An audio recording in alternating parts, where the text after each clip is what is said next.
Hello guys, कैसे हैं आप सब लोग। सनराइज करियर एकेडमी में आपका स्वागत है। और आज का जो टॉपिक है constitution part 6 and presented by me Siddhant. तो चलिए देखते हैं अब कॉन्स्टिट्यूशन पार्ट 6 में हमारे कौन कौन से टॉपिक और कौन कौन से सिलेबस से रिलेटेड, चाहे वो फिर वो यूपीएससी का हो चाहे यूपीपीसीएस का हो, जितने भी हमारे एग्ज़ाम हैं, देखते हैं इस टॉपिक से क्या क्या इंपॉर्टेंट है क्या क्या इंपॉर्टेंट नहीं है। तो चलिए स्टार्ट करते हैं इसको। इससे पहले हमने देखा है कि 1773 का, 1784 का, 1793, 1813, 1833 और 1898 का एक्ट हम लोग कर चुके हैं। जितने भी इम्पोर्टेंट पॉइंट उसमें बन सकते थे उसमें मैंने बनाए हैं। और इस वाले वीडियो में भी जितने भी 1861 और आगे आने वाले एक्ट से जितने भी इम्पोर्टेंट क्वेश्चन, जितने भी इम्पोर्टेंट पॉइंट्स बन सकते थे एग्ज़ाम से रिलेटेड, मैंने बनाए हैं। और आज के इस टॉपिक में मेरे जो टारगेटेड ऑडियंस हैं वो हैं यूपीपीसीएस के स्टूडेंट, यूपीएससी के student, SSC, UP triple SC, लेखपाल, चकबंदी लेखपाल, UP police, UP SI, UP police SI, सारे टारगेट ऑडियंस है। और सभी एग्ज़ाम के लिए ये जो वीडियो है बहुत महत्वपूर्ण रहेंगे। आप वीडियो पॉज करके सारे नोट्स बना सकते हैं। तो चलिए स्टार्ट करते हैं। 1861 का भारत शासन अधिनियम, इसको भारत परिषद अधिनियम भी बोला जाता है। अब देखते हैं कि 1861 में क्या क्या नए नियम बन के आए, क्या क्या भारत में हुआ, पुराने जो कानून थे उसमें क्या बदलाव किए गए, नए कानून कौन से आए गए। तो चलिए इसमें देखते हैं। सबसे पहला 1861 का भारत शासन अधिनियम में जो पहला पॉइंट है वो ये है, इसमें थोड़ा सा गलती हो गई है पहले पॉइंट में। यहाँ पर 1882 नहीं, 1861 होना चाहिए। तो 1861 में आप लोग ठीक कर लीजिएगा ये गलती। 1861 में लॉर्ड कैनिंग ने तीन भारतीयों पटियाला के राजा और सर दिनकर राव को विधान परिषद में मनोनीत किया। ये बहुत ही ज़्यादा इम्पोर्टेंट पार्ट है। यहीं से ही हमारे देश के जो भारतीय प्रतिनिधि थे, एक तरीके से भारत के लोगों को जो सरकारी परिषद यानी जैसे विधान परिषद हुआ करती थी उसमें किसी तरीके से जगह मिली। तो ये जो पॉइंट है ये काफ़ी बार एग्ज़ाम में डायरेक्टली और इनडायरेक्टली दोनों तरीके से पूछा जा चुका है। वन लाइनर में भी पूछा जा चुका है ये। तो इसमें वैसे देखने वाली कोई ज़्यादा बात नहीं है। लॉर्ड कैनिंग उस समय भारत के वायसराय थे और उन्होंने अपनी विधान परिषद में तीन लोगों को जगह दी। बाहर जो तीन लोगों को इन्होंने जगह दी थी वह भारतीय थे। अब वे कौन कौन थे इसको देख लेते हैं। अब सीधी सी बात है, कोई मिडिल वर्ग का आदमी तो होगा नहीं। वही आदमी होगा जो उस समय बहुत बड़ी हस्ती रहा होगा या जिसकी एक तरीके से समाज में, भारतीय समाज में पकड़ बहुत ज़्यादा रही होगी, वही आदमी रहे होंगे। तो वो आदमी थे, वो तीन लोग थे, तीन भारतीय लोग थे जिनको विधान परिषद में जगह मिली। वो थे बनारस के राजा, पटियाला के राजा और सर दिनकर राव। ये तीनों नाम इंपॉर्टेंट है, वन लाइनर। और अगर यूपीएससी में कथन बेस्ड क्वेश्चन आ गया या फिर एक तरीके से मैच द कॉलम टाइप में क्वेश्चन आ गया तो आप इसमें इस तरीके से कर सकते हो। और ध्यान दीजिएगा 1861 के भारत शासन अधिनियम में इनको जगह मिली थी। कहाँ जगह मिली थी? विधान परिषद में इनको मनोनीत किया गया था। तो एक बार फिर से मैं इस पॉइंट को पढ़ देता हूँ। 1861 का भारत शासन अधिनियम के तहत लॉर्ड कैनिंग ने तीन भारतीयों, बनारस के राजा, पटियाला के राजा और सर दिनकर राव को विधान परिषद में मनोनीत किया। ये हो गया। दूसरा पॉइंट देख लेते हैं क्या है। प्रांतों में विधान परिषदों का निर्माण हुआ। सबसे ज़्यादा इंपॉर्टेंट पॉइंट है ये। यूपीएससी और पीसीएस में काफ़ी बार पूछा जा चुका है कि प्रांतों में विधान परिषदों का गठन या निर्माण कब हुआ। तो आपका आंसर होगा 1861 के भारत शासन अधिनियम के तहत या फिर भारत परिषद अधिनियम के तहत। चलिए नेक्स्ट पॉइंट देखते हैं। विभागीय प्रणाली, मंत्रिमंडल प्रणाली को मान्यता वर्ष 1861 में प्रदान की गई। अब देखिए, विधानसभा का गठन होगा, विधानसभा का गठन क्यों होता है? विधानसभा का गठन इसीलिए होता है कि जिस राज्य से वो बिलोंग करती है उस राज्य के डेवलपमेंट के लिए, एक तरीके से वहाँ पर कायदे कानून चलाने के लिए विधान परिषद का गठन होता है। तो अगर विधान परिषद का गठन होगा तो सीधी सी बात है वहाँ पर मंत्रिमंडल भी होगा। जो मंत्री होंगे, एक तरीके से जो हाईएस्ट ऑफिसर होता है, सबसे बड़ा ऑफिसर होता है वहाँ के डेवलपमेंट के लिए, वही उसको देखरेख करेगा, वही उसको कंट्रोल करेगा। तो इसलिए यहाँ पर मंत्रिमंडल की भी ज़रूरत पड़ी। तो इन्होंने इसी एक्ट के तहत, इसी अधिनियम के तहत विभागीय प्रणाली या फिर मंत्रिमंडलीय प्रणाली को मान्यता वर्ष 1861 में प्रदान की गई। अब मंत्रिमंडलीय प्रणाली का मतलब है कि अब देखिए, जब विधानसभा बनती है तो उसमें अलग अलग क्षेत्र होते हैं, जैसे शिक्षा क्षेत्र हो गया, भू क्षेत्र हो गया, एक तरीके से दूरसंचार विभाग हो गया, रक्षा मंत्रालय हो गया, गृह मंत्रालय हो गया। तो इस तरीके से अलग अलग विभाग बने 1861 में। नेक्स्ट पॉइंट देख लेते हैं क्या है। नेक्स्ट पॉइंट है, गवर्नर जनरल को अध्यादेश तथा किसी भी विधेयक पर वीटो का अधिकार प्रदान किया गया। अब जिस तरीके से इसको देखा जाए, जिस तरीके से अभी हमारे देश में प्रेसिडेंट को अध्यादेश जारी करने का और विधेयक पर वीटो का पावर प्रदान है, उसी तरीके से उस समय गवर्नर जनरल को ये पावर प्रदान की गई। अब देखो इस समय में वायसराय का पद जैसी भी एक तरीके से सिस्टम चालू हो गया है। इससे पहले भारत में सिर्फ जो हाईएस्ट पोस्ट हुआ करती थी वो गवर्नर जनरल हुआ करती थी, लेकिन 1857 के विद्रोह के बाद यहाँ पर जब सीधे महारानी विक्टोरिया के हाथ में शासन चला गया, तो उसके बाद से एक नया पद बनकर आया भारत में, भारत का वायसराय। अब देखिए भारत में अब सबसे बड़ा और सबसे ऊंचा जो पद है वो है भारत का वायसराय, और उसके नीचे फिर गवर्नर जनरल इस टाइप से। चलिए नेक्स्ट पॉइंट देख लेते हैं, 5वां पॉइंट। कलकत्ता, बम्बई तथा मद्रास में हाई कोर्ट की स्थापना की गई। थोड़ा सा इंपॉर्टेंट है, यूपीएससी इनडायरेक्टली इसको पूछ सकता है, एसएससी भी इनडायरेक्टली इसको पूछ सकता है, वन लाइनर में पूछ सकता है।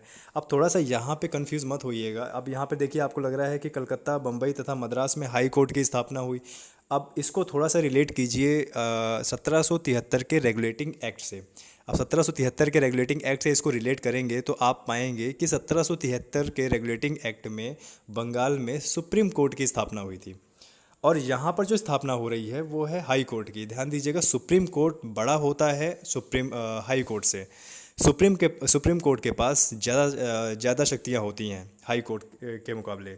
तो यहाँ पर ध्यान देने वाली बात यह है कि कलकत्ता, मुंबई और मद्रास, देखिए ब्रिटिश सरकार का जो मुख्य शासन चलता था वो इन्हीं 3 जगह से चलता था, कलकत्ता, मुंबई और मद्रास।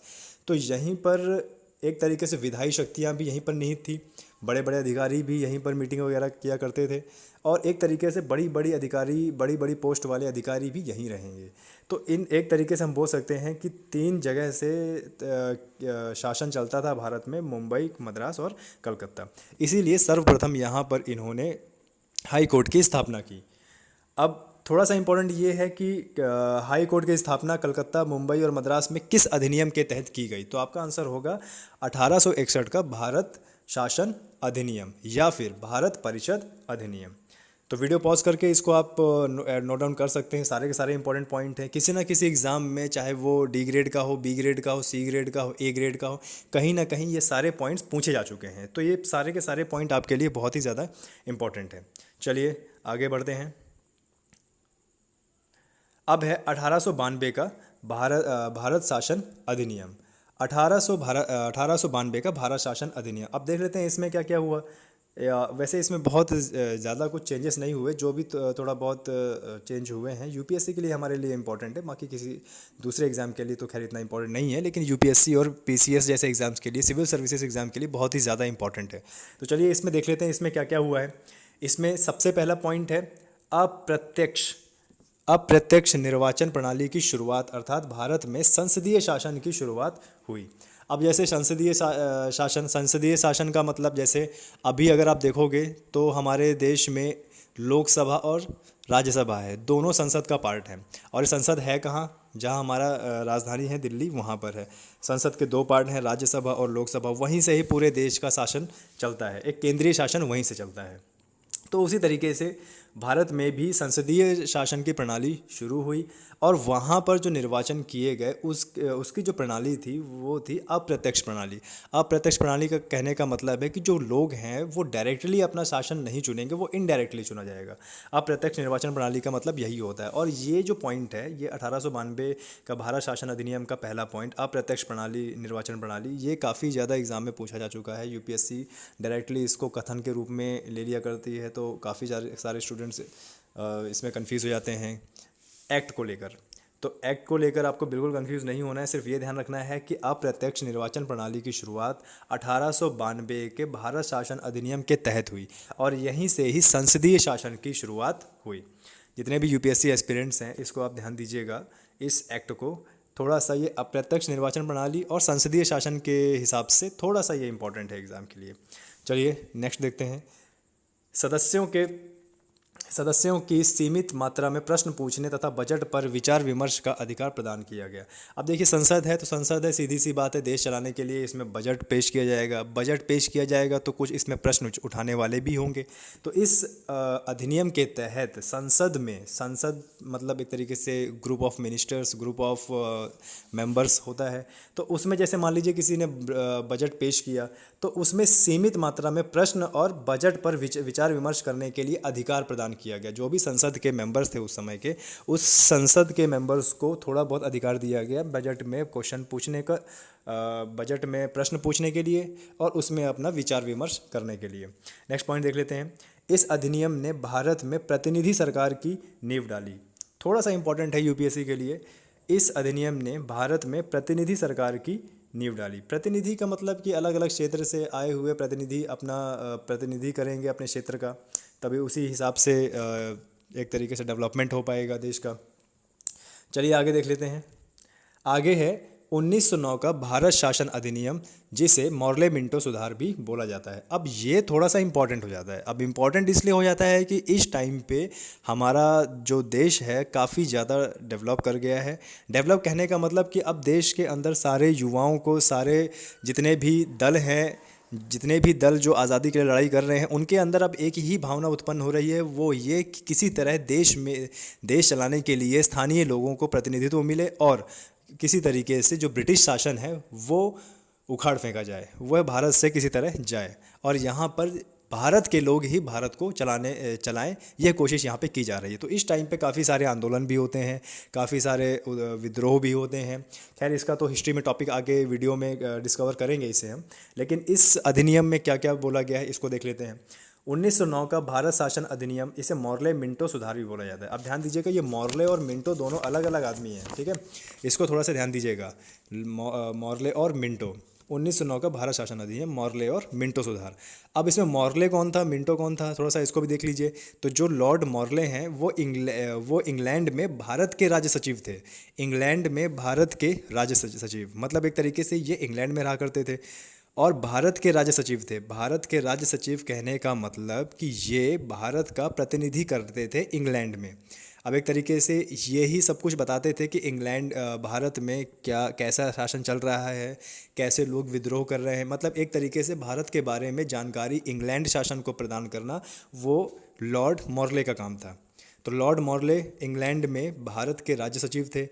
उसके बाद लॉर्ड मिंटो उस समय भारत के वायसराय थे। अब मैं पहले ही बता चुका हूँ कि जो वायसराय है वो बहुत ही बड़ी पोस्ट है, एक तरीके से मान के चलो प्रधानमंत्री, जैसे हमारे देश में प्रधानमंत्री बहुत बड़ी पोस्ट है, वही सारे शासन चलाते हैं। तो उसी टाइम पे जो वायसराय हुआ करता था, वायसराय भी बहुत बड़ी पोस्ट हुआ करती थी, वही एक तरीके से देश को चलाती थी। तो मॉर्ले मिंटो, जिसमें मॉर्ले इंग्लैंड में भारत के राज्य सचिव और लॉर्ड मिंटो भारत के वायसराय, ये थे। तो इसमें चलिए देखते हैं इसमें कौन कौन से इंपॉर्टेंट पॉइंट हमारे बन सकते हैं। देखते हैं पहला पॉइंट, 1909 ईस्वी के अधिनियम के द्वारा भारतीयों को विधि निर्माण तथा प्रशासन दोनों में प्रतिनिधित्व प्रदान किया गया।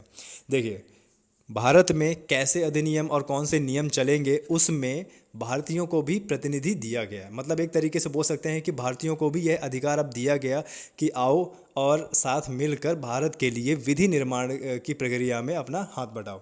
एक तरीके से इसमें भारत के लोगों की भी सलाह लेनी शुरू कर दी विधि निर्माण के लिए। दूसरा पॉइंट देख लेते हैं, गवर्नर जनरल की कार्यकारिणी परिषद में सर्वप्रथम सत्येंद्र प्रसाद सिन्हा को प्रथम भारतीय बनाया गया, जो गवर्नर जनरल की परिषद में विधि सदस्य के रूप में चुने गए। बहुत ही ज़्यादा इंपॉर्टेंट पॉइंट है। एक तो ये नाम सत्येंद्र प्रसाद सिन्हा, और इनको किस परिषद में डाला गया, तो इनको विधि सदस्य के रूप में चुना गया। ये ध्यान दीजिएगा, सत्येंद्र प्रसाद सिन्हा। अच्छा, दो नाम आते हैं हिस्ट्री में, सत्येंद्र प्रसाद सिन्हा और सत्येंद्र नाथ सिन्हा। सत्येंद्र नाथ सिन्हा फर्स्ट आईएएस थे, जो 1854 के सिविल परीक्षा जो शुरू हुई थी उसके तहत परीक्षा में पास होके उत्तीर्ण होके आए थे। और ये सत्येंद्र प्रसाद सिन्हा हैं, इसको ध्यान दीजिएगा, नाम में कंफ्यूज नहीं होना। अब देखिए गवर्नर जनरल की कार्यकारिणी परिषद में, जैसे अब कार्यकारिणी परिषद मतलब एक तरीके से मंत्रिमंडल ही कह सकते हैं। मंत्रिमंडल में अलग अलग तरह के मंत्रालय होंगे और अलग अलग मंत्रालय अलग अलग दिशा में अलग अलग क्षेत्र में उसको कंट्रोल करेंगे। तो इसी मंत्रालय में या एक तरीके से विभाग में एक था विधि विभाग। विधि विभाग का काम ये था भारत के लिए विधि बनाना। उसमें 1909 में पहली बार किसी भारतीय को जगह मिली और वह भारतीय थे सत्येंद्र प्रसाद सिन्हा। इनको विधि सदस्य के रूप में चुना गया। ये एग्ज़ाम में काफ़ी पूछा जा चुका है और आगे भी इसको पूछा जा सकता है। वन लाइनर में तो एकदम इसको रट ही लीजिएगा कि विधि सदस्य के रूप में किसको चुना गया था, तो आपका आंसर होगा सत्येंद्र प्रसाद सिन्हा। और किस एक्ट के तहत? 1909 का भारत शासन अधिनियम के तहत या फिर मॉर्ले मिंटो सुधार के तहत। चलिए आगे बढ़ते हैं। तीसरा पॉइंट, केंद्रीय और प्रांतीय विधान परिषदों में अतिरिक्त सदस्यों की संख्या में वृद्धि की गई। थोड़ा सा इतना ज़्यादा इंपॉर्टेंट पॉइंट नहीं है, लेकिन फिर भी आप इसको नोट्स के रूप में लिख लीजिएगा। उसके बाद सबसे बड़ी बात इसमें क्या हुई, वो पॉइंट नंबर 4 में है। इसमें देखिए क्या लिखा हुआ है, मुसलमानों के लिए पृथक निर्वाचन मंडल की स्थापना की गई। अब पृथक निर्वाचन मंडल की बात, ये कहने का मतलब इसका ये है कि जो मुसलमान लोग हैं, जो मुस्लिम कम्युनिटी के लोग हैं, वो सिर्फ अपने मुस्लिम नेता को ही वोट देंगे। इसके सिवा वो दूसरी कम्युनिटी या दूसरे धर्म के लोगों को वोट नहीं दे सकते। ये थोड़ा सा यहाँ पे कम्यूनल हो जाता है, मतलब एक तरीके से धर्मवाद हो जाता है कि जो जिस धर्म का है उस धर्म को वोट करेगा, उस धर्म के नेता को वोट करेगा। थोड़ा सा एक कम्यूनलवाद हो गया था उस समय, और यही एग्ज़ाम में सबसे ज़्यादा पूछा गया था कि 1909 में मेन मुद्दा क्या हुआ था। तो मेन मुद्दा यही था कि मुसलमानों के लिए पृथक निर्वाचन मंडल की स्थापना की गई। थोड़ा सा इंपॉर्टेंट है, इसको नोट डाउन कर लीजिएगा। आगे बढ़ते हैं। पांचवा पॉइंट है, सांप्रदायिक निर्वाचन प्रणाली की शुरुआत हुई। सांप्रदायिक कहने का मतलब है कि जो अलग अलग धर्म हैं, अलग अलग धर्म के नेता को उन्हीं के धर्म के लोग चुनेंगे। ऐसा नहीं है कि मुस्लिम हिंदू के नेता को वोट देगा, या हिंदू मुस्लिम के नेता को वोट देगा, या मुसलमान पंजाबियों के नेता को वोट देगा। ऐसा नहीं था, जो जिस धर्म का है अपने उसी धर्म के नेता को वोट देना है। तो इसीलिए इसको सांप्रदायिक निर्वाचन प्रणाली बोला गया। अब थोड़ा सा इंपॉर्टेंट हमारे लिए एग्ज़ाम के लिए ये है कि इसमें यूपीएससी इस तरीके से पूछ सकता है कि सांप्रदायिक निर्वाचन की प्रणाली किस अधिनियम के तहत और कब शुरू हुई। तो किस अधिनियम है, तो वो है हमारा 1909 का भारत शासन अधिनियम। और कब हुई? 1909 में। इसमें इस समय वायसराय कौन था? सीधी सी बात है, इसमें जो वायसराय था लॉर्ड मिंटो। अभी मैं पिछले बता चुका हूँ इसमें। चलिए आगे देखते हैं। लॉर्ड मिंटो को सांप्रदायिक निर्वाचन का जनक कहा गया। ये तो ऐसा पॉइंट है, इसमें ये पॉइंट इतनी बार एग्जाम में आ चुका है, वन लाइनर में, ग्रुप डी में, ग्रुप सी में, ग्रुप ए में भी आ चुका है, लेकिन ग्रुप बी, सी और डी में ज़्यादातर पूछा गया है कि सांप्रदायिक निर्वाचन का जनक किसको कहा जाता है। तो सांप्रदायिक निर्वाचन का जनक लॉर्ड मिंटो को कहा जाता है। इसी ने ही शुरुआत की थी कि जो जिस धर्म का है उसके अपने प्रत्याशी को वोट करेगा। चलिए आगे बढ़ते हैं। सदस्य के विस्तार से प्रश्न पूछने तथा बजट पर विचार, ये अजट हो गया, इधर बजट होना चाहिए, बजट पर विचार विमर्श का अधिकार प्रदान किया गया। ये वैसे इतना ज़्यादा इंपॉर्टेंट नहीं है। चलिए आगे बढ़ते हैं।